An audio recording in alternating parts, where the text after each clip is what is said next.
Queria, então, dar boa noite a todas as pessoas aqui, né, especialmente a comissão que organiza esse grupo de estudos e saudar a vocês, né, por essa iniciativa, nominalmente a Maria Alice, a Bruna, a Flávia, a Alessandra, enfim, a todas as pessoas que estão aqui possibilitando, né, que esse encontro aconteça num momento tão difícil, né, para todas, todos e todes nós. Então, poder se encontrar para falar desse texto em especial e de ecofeminismos de modo geral é muito significativo para mim. Então, agradeço muito e, claro, estendo também esse agradecimento ao professor Alcino, né, que possibilita esse encontro de acontecer junto à Federal de Uberlândia. Também quero muito agradecer a vocês por terem se colocado disponíveis da possibilidade, né, do encontro acontecer num outro dia, porque eu estou em trânsito, então não sabia se eu ia conseguir hoje estar num local para poder conversar com vocês. Acabou que deu tudo certo e esse encontro está acontecendo aqui conforme a gente havia previsto, né? Então, tenho muitos agradecimentos, mas vou sintetizá-los nesses primeiros minutos a vocês. Bom, depois dessa explanação, né, tão dedicada que a Flávia fez ao texto da Marti Kiel, e como eu disse, que eu agradeço muito, né, porque me possibilita, com esse texto, alçar outros voos também com ele, né, e junto com vocês. Eu queria talvez trazer alguns contextos ou bastidores, né, do que foi a construção desse livro, para que então a gente possa conversar sobre alguns apontamentos que a Marti Kiel trabalha, né, nessa palestra, né, transcrita. Então, o texto, né, conforme a Flávia já comentou na apresentação dela, ele é o abre-alas, digamos assim, da obra Ecofeminismos, Fundamentos Teóricos e Praxis Interseccionais, que a Daniela Rosendo, a Tânia Kunen, a Priscila Carvalho e eu organizamos, esse que está na mão da Maria Alice. Eu não tenho um aqui físico porque estou em trânsito, mas é esse mesmo aí que a Maria Alice apresentou. Ele foi um livro que foi publicado em 2019, mas que começa a ser gestado em 2017, né, num encontro entre Tânia, Daniela e eu, e logo em seguida a Priscila se uniu a nós. E esse encontro foi numa pausa de um café que nós três tivemos durante a apresentação do nascimento do GT de Filosofia e Gênero da Ampof, que aconteceu no Rio de Janeiro. Então, a gente saiu desse encontro para um café, e nesse café nós começamos a conversar sobre a possibilidade de reunir textos, né, de diferentes pensadoras e pensadores que trabalhavam ou estabeleciam algum tipo de interlocução com os ecofeminismos em língua portuguesa, né? Afinal de contas, como vocês podem imaginar, há 5 anos atrás, o que não é muito tempo, havia muito pouca produção de ecofeminismos em português. Ainda né, dentro do panorama da ética ambiental, da ética animal, e até mesmo da literatura feminista, ainda é um tema com pouca repercussão, digamos assim, né? Então, nós, diante disso, né, nós percebemos que isso também inviabilizava, muitas vezes, a possibilidade, por exemplo, de organização de grupos de estudos, da incorporação de textos e obras em disciplinas para graduação, né, o que significa e expressava, e muito expressa, o próprio compromisso da Marti Kiel em apostar, né, na ética ecofeminista via educação, né? Então, nos ocorreu também um recorte, né, de acessibilidade a capital cultural. Quem poderia acessar a literatura ecofeminista, né? Quem ainda pode acessar a literatura ecofeminista. Então, muitas dessas obras elas estavam disponíveis mediante, evidentemente, pagamento, e os livros não são baratos, a gente sabe, né? Livros, sobretudo livros estrangeiros, não são nada baratos. E, além de tudo, com essa dificuldade de acesso a uma obra em língua majoritariamente inglesa, né? Então, nos ocupamos de começar a pensar sobre isso.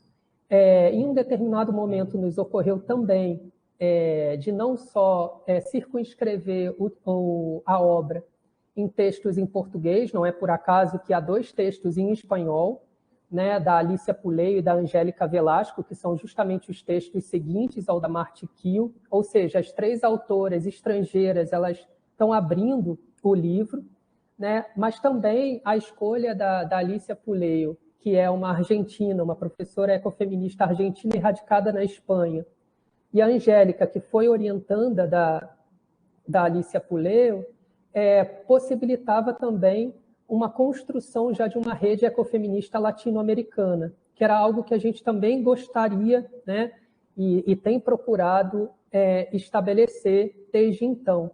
Então, incluir textos em espanhol também nos projetava e trazia para o diálogo, né, ecofeministas latino-americanas que estavam ali pensando justamente nessa interface da conjugação da discussão entre sexismo, especismo, ecocídio, dentre tantos outros ismos, como o racismo ambiental também acaba se tornando parte da agenda, sobretudo, dos ecofeminismos latino-americanos.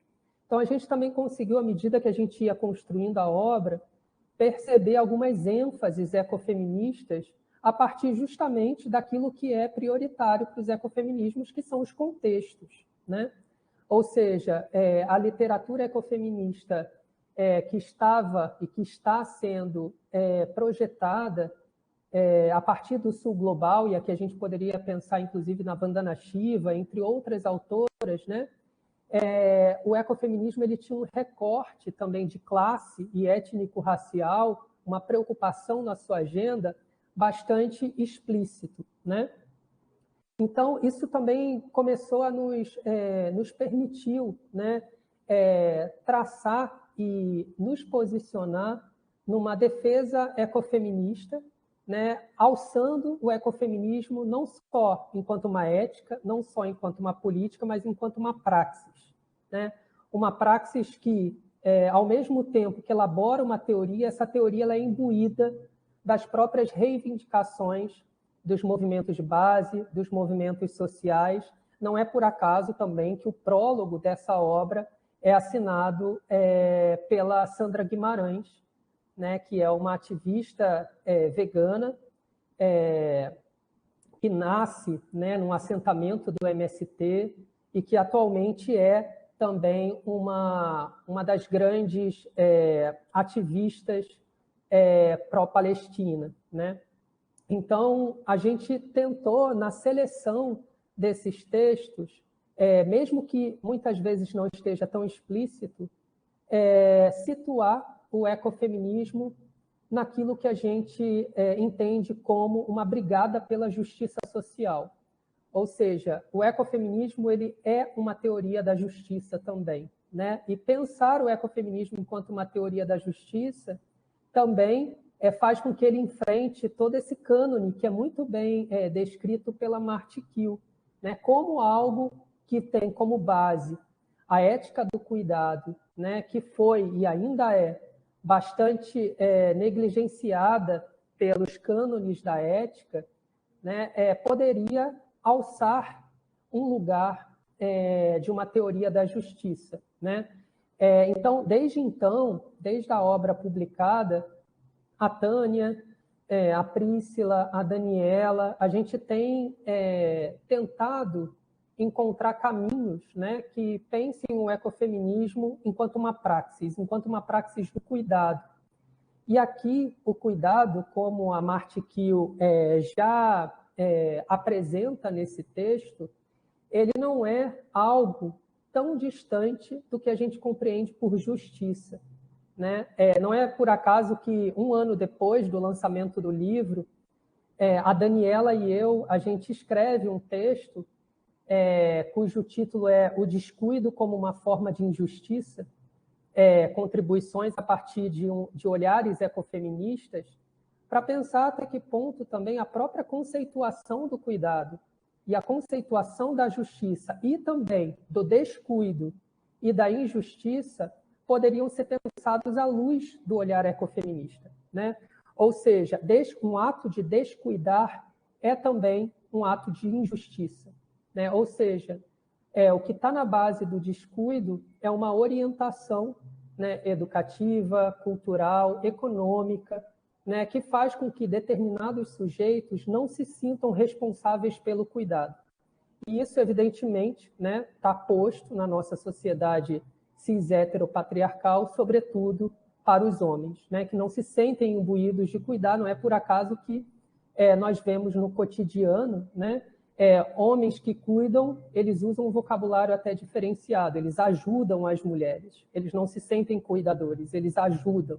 Ou seja, o cuidado continua sendo uma função das mulheres, e quando os homens participam, eles ajudam as cuidadoras, eles não cuidam, eles nunca cuidam, né?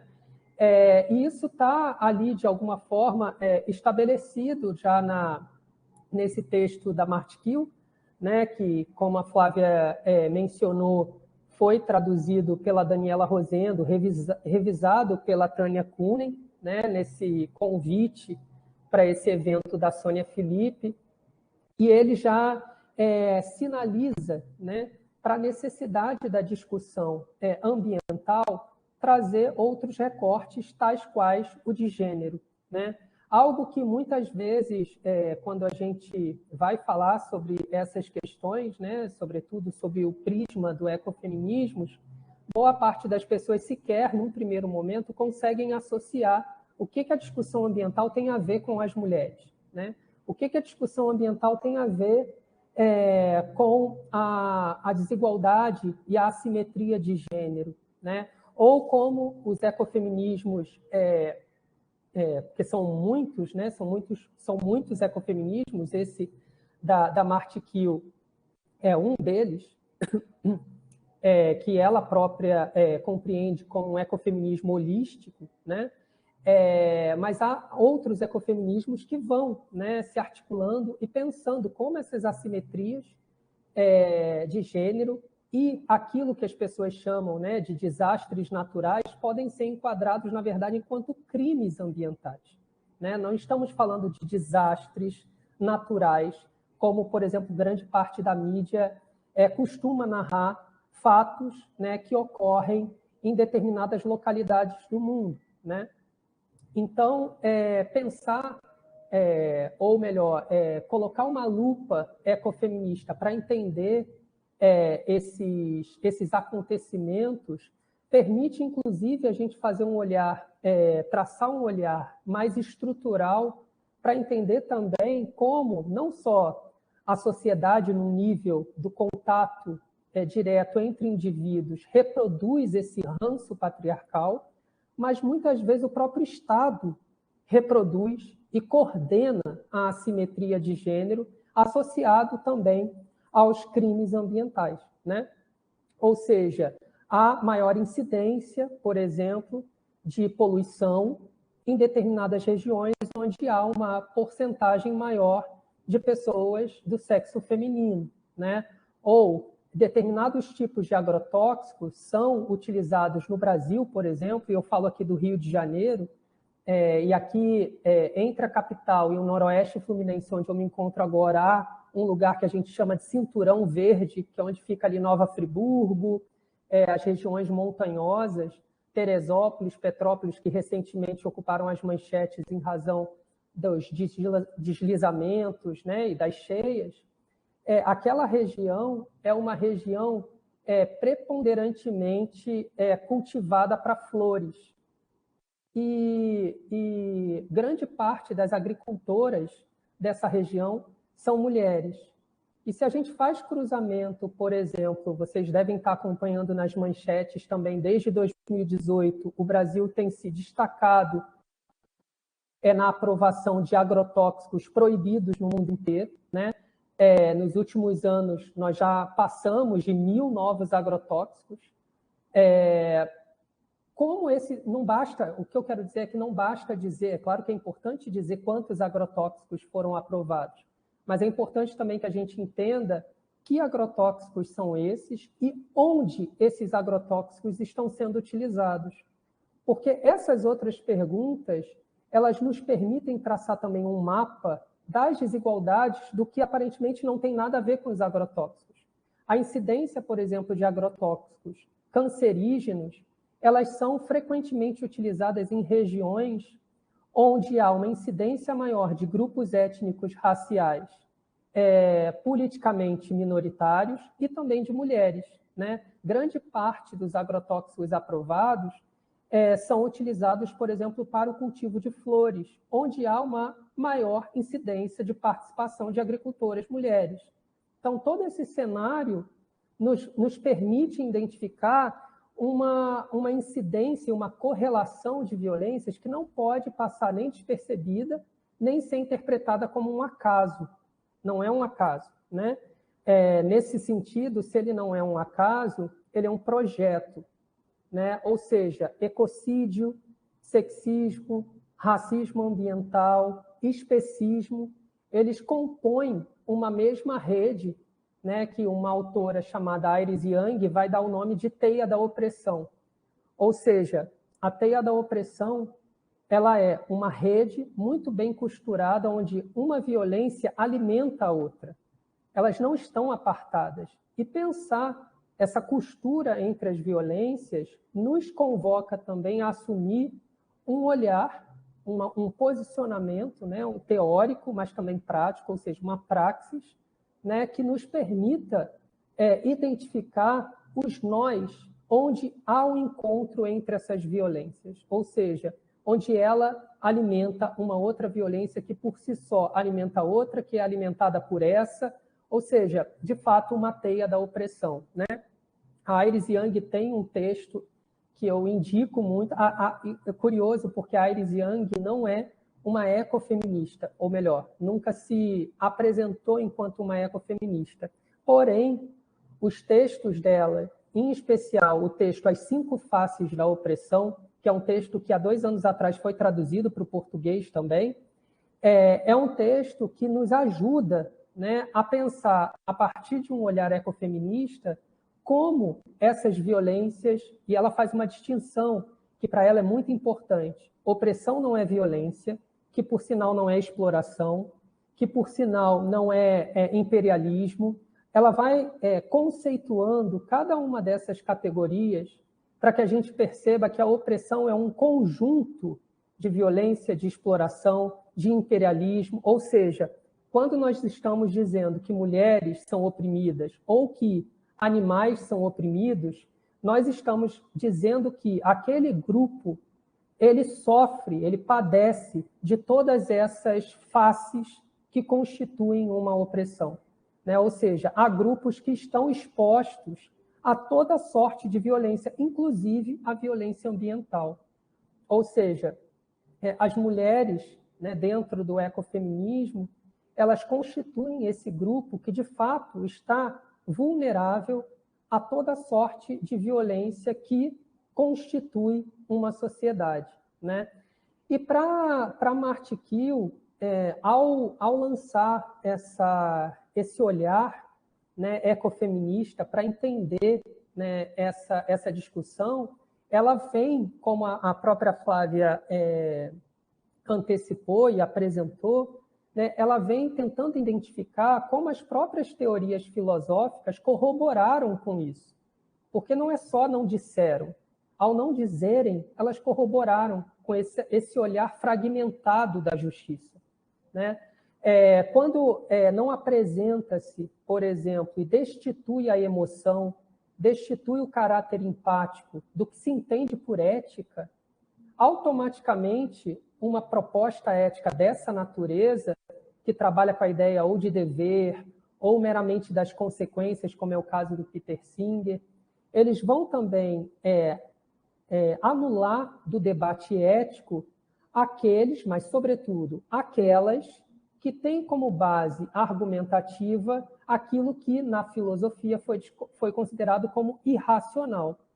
Ou seja, a gente sabe também, se a gente varre a história da ética na filosofia, não foi até mesmo Immanuel Kant, né, que é considerado um dos grandes pais da filosofia, principalmente na ética, não vai se esquivar em dizer que as mulheres, por conta do seu caráter emocional, elas comprometem a razoabilidade ética, né? Ou seja, se há um descompasso entre emoção e razão, e o dualismo ele se apresenta justamente nessa estruturação, para se pensar e agir de acordo com o bem, é preciso esvaziar as suas emoções.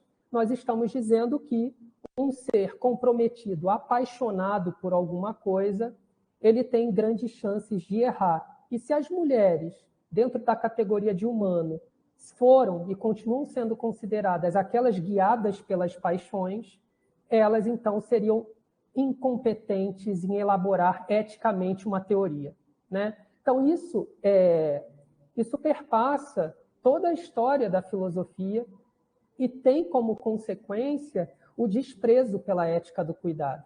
Afinal de contas, a ética do cuidado ela vai ser apresentada como uma ética de menor valia, de menor valor, justamente porque ela estaria comprometida com a ordem do particular e não do universal. Ou seja, o universal seria aquele que elabora conseguindo estabelecer regras de conduta, deveres, que estão a despeito das inclinações e das paixões pessoais, né? E isso comprometeu, em certa medida, essa arena filosófica quando as ecofeministas trazem para o debate e sustentam o ecofeminismo a partir justamente da ética do cuidado. Então, o que é que elas vão fazer num primeiro momento? Elas vão ter que reposicionar o cuidado na ética. Essa é a grande questão, reposicionar o cuidado. O cuidado não é só mais, pura e simplesmente, um sentimento. Ele é um valor ético. Ou seja, cuidar é um valor ético. Ele não é mais só uma mera expressão de um sentimento que se pode ou não se pode ter. Ele é da ordem da responsabilidade moral. Cuidar é da ordem da responsabilidade moral, né? E isso torna o debate, ou melhor, desloca o cuidado para um outro lugar, né? Possibilitando, inclusive, que a gente elabore uma teoria política do cuidado, né? Agora, se o cuidado não é mais algo que se pode ou não se pode ter, mas é algo que se valoriza e se valora em termos morais, como criar instituições, organizações sociais que prezem pelo cuidado, que valorizem o cuidado, né? Não é por acaso que a Marti Kiel vai dizer aqui, quando ela vai fazer essa análise, né, da educação de meninos e meninas, onde os meninos, principalmente, eles são socialmente apresentados no mundo para ocultar os seus sentimentos e hipervalorizar o seu caráter de violência, né? E isso acontece de diversas formas em diversos segmentos sociais. Ela está dizendo justamente que há, desde tenra idade, uma desvalorização do cuidado, mas é mais do que só desvalorização do cuidado, né? O cuidado é algo que constitui uma mulher, ou seja, descuidar passa a ser parte da própria identidade masculina. Ou seja, para ser homem é preciso descuidar. Então, o descuido ele passa a ser um elemento constituinte de uma identidade, né? Então, e a Marti Kiel faz muito bem nesse texto, né? Isso vai justamente dificultar toda uma organização ética, sobretudo, né? E aí ela vai identificar isso na literatura animalista clássica, se é que a gente pode chamar de literatura animalista clássica, né? Porque a ética animal ainda nem se consolidou como tal, mas há, segundo as ecofeministas, uma leitura clássica da ética animal, melhor dizendo, uma leitura clássica que reposiciona e entende a ética animal a partir dessa discussão, né, mais clássica entre utilitaristas, deontologistas, enfim, que fica ali representado no texto da Marti Kiel entre Peter Singer e Tom Regan, né, onde um vai abraçar o utilitarismo e Tom Regan o deontologismo. Porém, o que ela vai dizer é que, embora haja evidentes diferenças entre ambos, há também algo em comum entre eles. Ambos desprezam o cuidado. Ambos desprezam a emoção. Peter Singer, inclusive, em uma das edições, se eu não me engano, de 20 anos ou de 30 anos da ética animal, da libertação animal, perdão, da obra que ela própria lê e, ao fechar o livro, ela se torna vegana, né? Ele faz questão de, num dos prólogos, dizer que ele não ama os animais e que não é preciso amar os animais para considerá-los moralmente. Ou seja, eu não preciso amar os animais para reconhecer que eles têm direitos. Ao dizer isso, né, e essa frase é uma frase interessantíssima, porque a gente tende, em certa medida, em concordar. Mas também o que ela significa dentro de um contexto onde há um desprezo, né, pela empatia, pelo cuidado, né? E algo que as ecofeministas também costumam ter que responder é que a reivindicação do amor não significa necessariamente uma defesa ética, né? Afinal de contas, nunca se matou tanto em nome do amor, né? O feminicídio, as maiores justificativas de feminicídio são em nome do amor, né? Eu amava demais, os homens que amavam demais, até algumas autoras como a Débora Diniz que trabalham com essa expressão, né? Os homens que amam demais matam as mulheres, né? E isso também ocorre com outros segmentos, inclusive dos animais, né? As pessoas não se esquivam em dizer que amam os animais comendo um hambúrguer ou comendo um bife, né? Não há nenhum tipo de constrangimento que abale essa incoerência. Então, as ecofeministas vão, na verdade, disputar justamente a ordem da incoerência dessa frase, né? Justamente porque ela repactua com uma diferença entre o amor, o afeto, o cuidado, de um lado, e a razão, a justiça, a moral, de outro, né? Então, toda essa discussão que a Marti Kiel tá nos apresentando, né, e que o ecofeminismo ele está combatendo, é de uma história do dualismo, né? A filosofia, em certa medida, a ética animal também repactuou com essa história do dualismo, que se apresenta, inclusive, na distinção entre humano e não humano, né? Essas duas grandes categorias, e uma das ecofeministas que trabalha muito com esse dualismo é a Lori Gruen, que diz o que a gente está falando quando a gente diz animais não humanos. São tantos e tão diferentes entre si que talvez a gente não esteja falando de nenhuma espécie em particular. Porque é tão abstrata essa categoria, porque são tantos, são mamíferos, são anfíbios, são insetos, são crustáceos. Eles são tão diferentes entre si que talvez haja a necessidade também de, toda vez que a gente anunciar, a gente dizer também que estamos nos referindo aos animais não humanos enquanto uma categoria, e não uma tentativa de descrição das particularidades de todos esses animais não humanos, né? Isso não quer dizer que os animais não humanos pura e simplesmente não existam, né, enquanto categoria. Ela vai, inclusive, responder isso, né? Uma categoria existe porque elas são utilizadas para subjugar essa mesma categoria.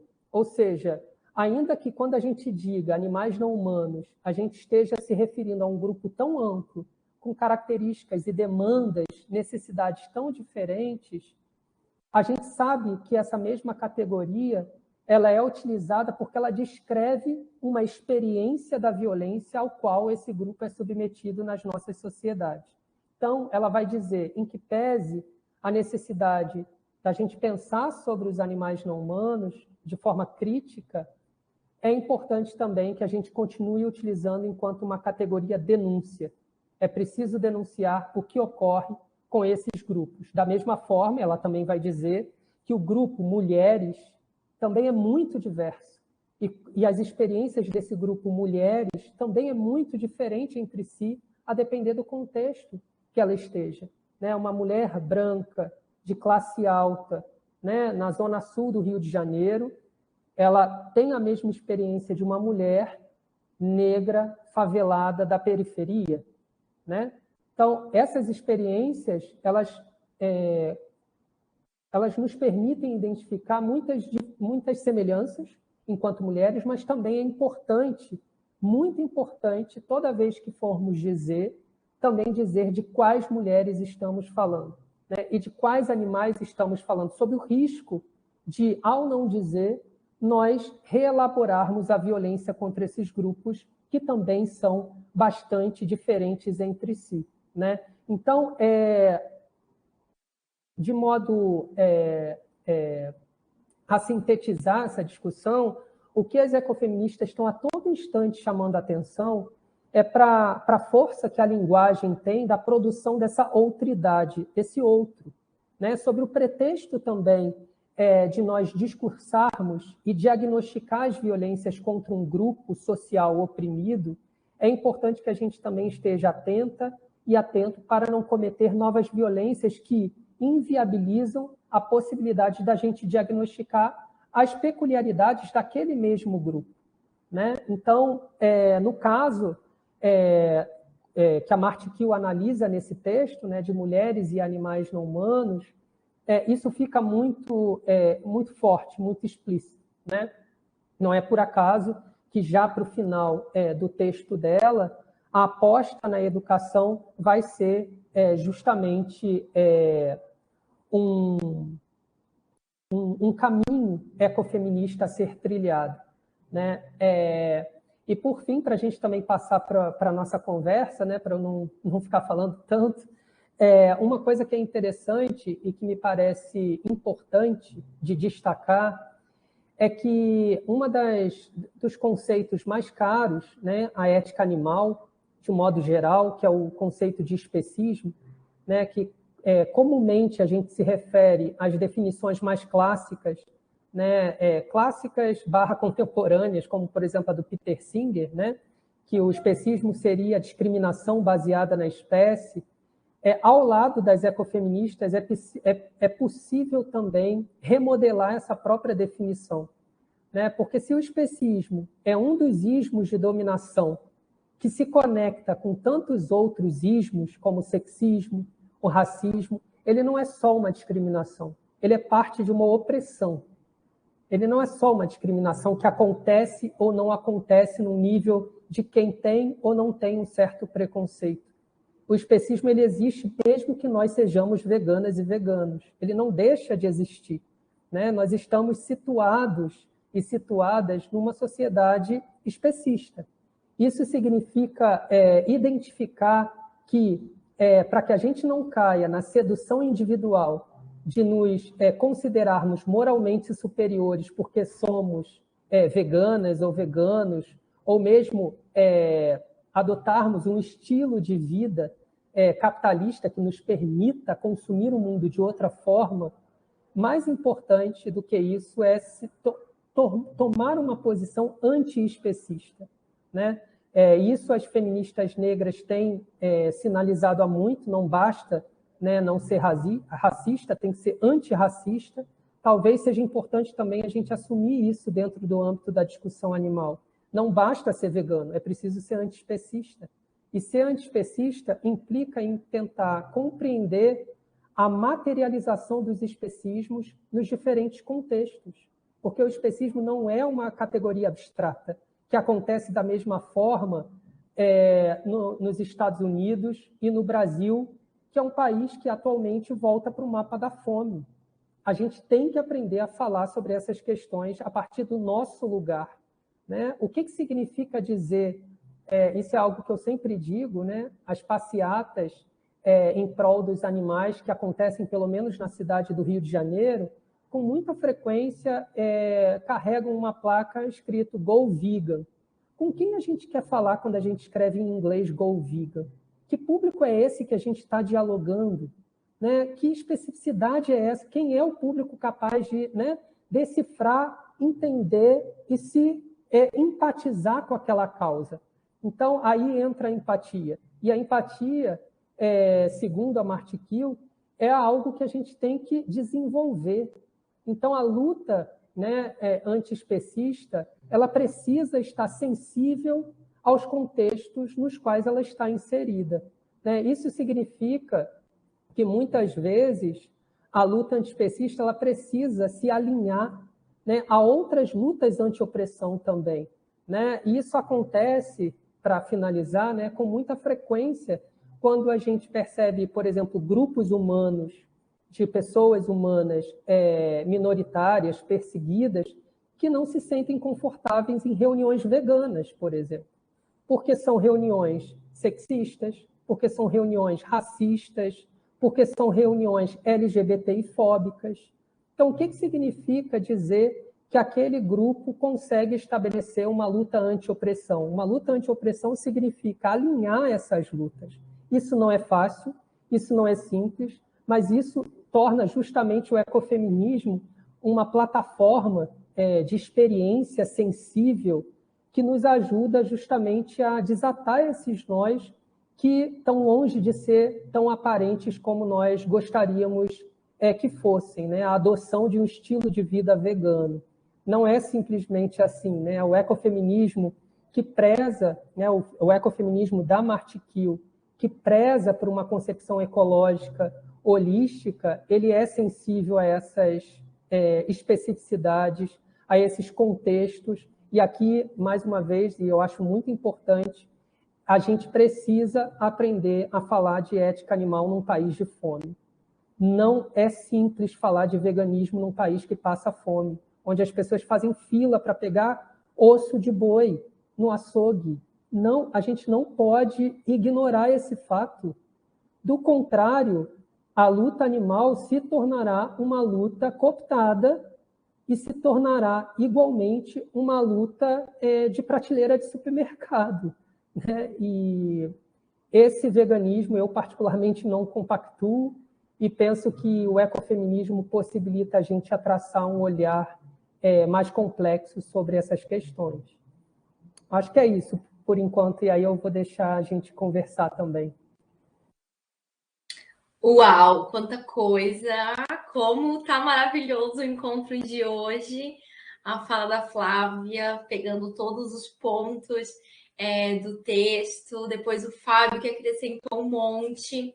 E aí eu queria, antes de abrir para os debates, e aí se quiserem já colocando aí perguntas, colocações, fazer algumas amarrações, né?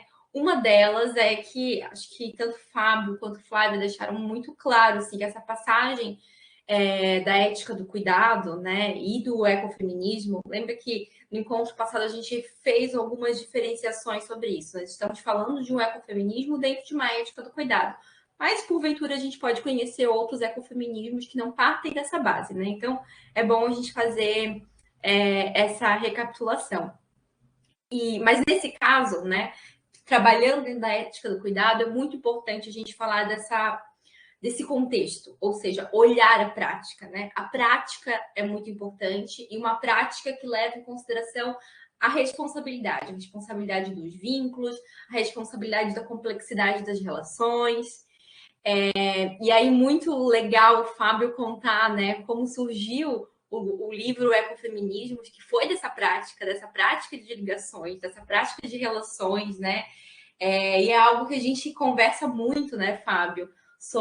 Não só sobre a teoria, mas sobretudo a prática, né? Então a gente pensa a teoria a partir da prática e pensa a prática, né, para pensar a teoria. O tempo todo a gente está promovendo encontros e conversando sobre a prática. Então acho que isso é algo muito importante para a gente lembrar, assim, né?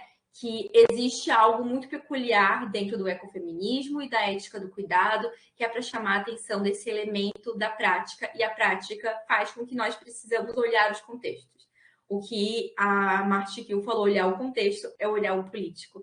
E, portanto, o Fábio passou um tempo muito maravilhoso com a gente aqui, fazendo essa ligação muito boa entre a ética e a prática política. Então, mais do que falar de uma ética diferente, que é uma ética crítica à ideia de racionalidade, crítica ao Peter Singer, crítica ao Torrenga, né? Então, que foi a construção que a gente entendeu no nosso primeiro encontro. Então, acho que a curadoria dos textos não está aqui por acaso. Então, no primeiro encontro, a gente justamente partiu disso, de entender como que a ética animal ela é localizada com esses autores, para depois entender, então, essa crítica da ética do cuidado, para a gente chegar hoje no encontro e entender de fato, né, de onde surge essa jornada filosófica da Marti Kiel, que promove também uma mudança na teoria, né, sobre ecofeminismo e ética animal.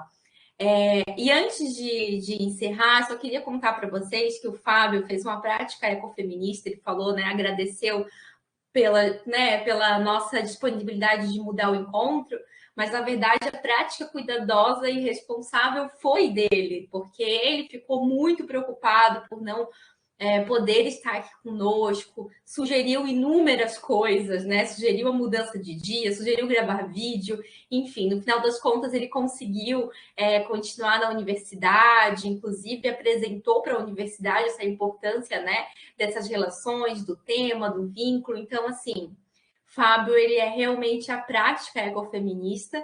E a prática, apesar de ele parecer perfeito, e eu também achar que ele é perfeito, a prática feminista não é perfeita. Então, a gente está o tempo todo, né, pensando sobre ela e com medo de errar, e com medo, porque a gente ainda está viciado nessa normatização, na verdade, antiga, que é essa normatização racional. Porque se a gente já tivesse há um bom tempo, né, começado esse grupo de estudos, a gente podia ter normalizado o que é certo e errado de uma outra maneira. Então, a preocupação do Fábio, né, de porventura, né, cometer algum erro se não pudesse estar também, acho que demonstra essa prática ecofeminista dele, mas também essa nossa passagem para uma nova abordagem ética, né, que ela é realmente nova não só para a história da filosofia, mas para nós, filósofos e pesquisadores.